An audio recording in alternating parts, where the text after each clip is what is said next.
आलं होतं. कोल्हार गाणं उन्मत्त झाला होता. या विश्वाला जग साफ करून सोडलं होतं. अरे एकदाच नव्हे, वारंवार त्याला माझ्यावर स्वारी केली. बरोबर येतच होता तू. आणि आजच्या दिनी शुभ दिवस. शुभ दिवस. आजचा दिवस म्हणजे शुभ दिवस.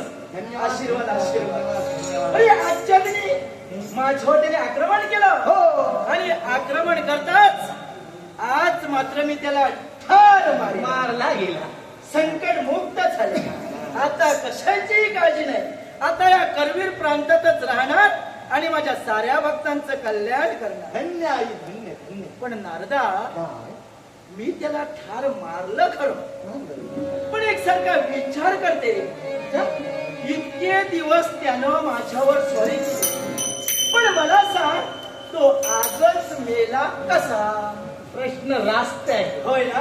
आणि त्याच प्रश्नाचं उत्तर आता मी देणार आहे. हा, सांग सांग सांग. आजच का मिळाला? त्याला कारण होतं. कोणतं कारण रे? आई तो वर्दी होता. वर्दी? अजिंक्याने आम्हाला वर मिळवला होता माझ्या पिताजींकडून. तुझे पिताजी? माझ्या पिताजीने एक वर्दीला होता. पण ठरल्याप्रमाणे या विश्वात जो कोणी जन्माला आलाय त्याला मृत्यू ठेवला आहे. होय ना?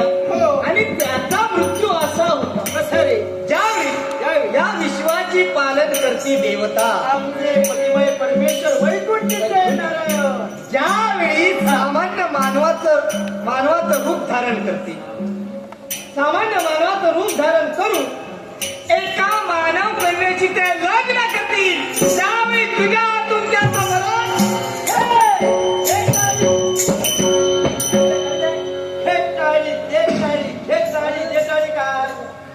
काय म्हणाला?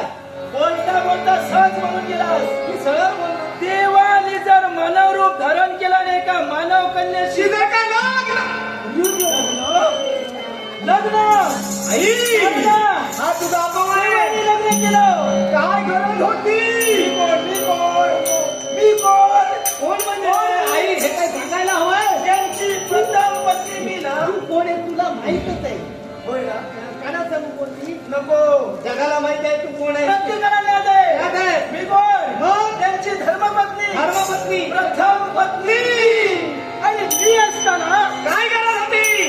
देवाने दुसरं लग्न तो केलं. खोलणार मेरा देवाने दुसरं लग्न केलं. आई अशी शांत बसू नको आता. शांत बसला. हा तुझा अपमान आहे. शांत बसला नाही. काय कमी होतं तुझं? पण नाता मला सांग, काय? देवाने पुन्हा समय विवाह केला.